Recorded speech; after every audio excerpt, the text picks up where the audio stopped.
Good morning, or good evening, or good afternoon, whatever time it is where you are.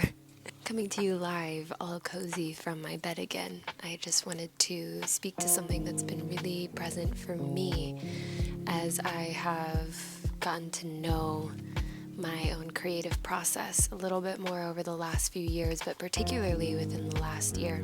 It can feel so intimidating when we get an idea.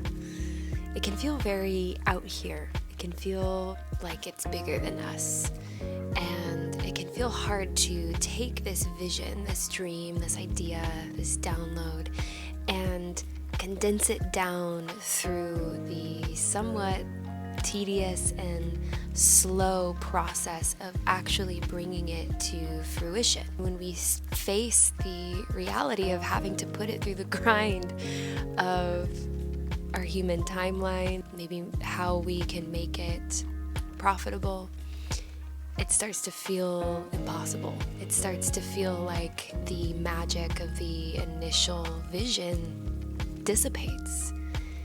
And it can feel really hard to push through that part of the process.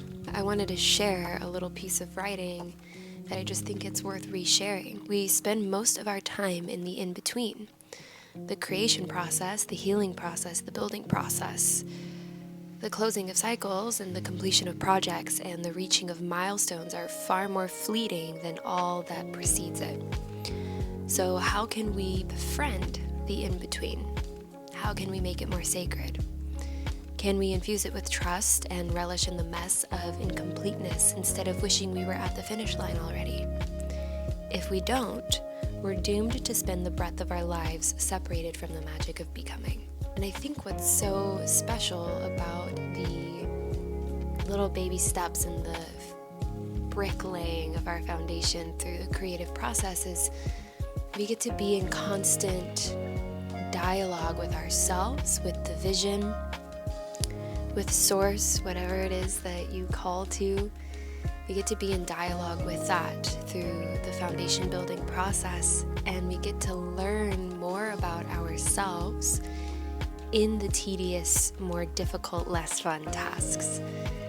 That is what builds who we are as artists, as leaders, as guides. So befriend the process, invite some curiosity, and also allow yourself to just embrace the suck. But let it be fuel to carry you forward to the next step.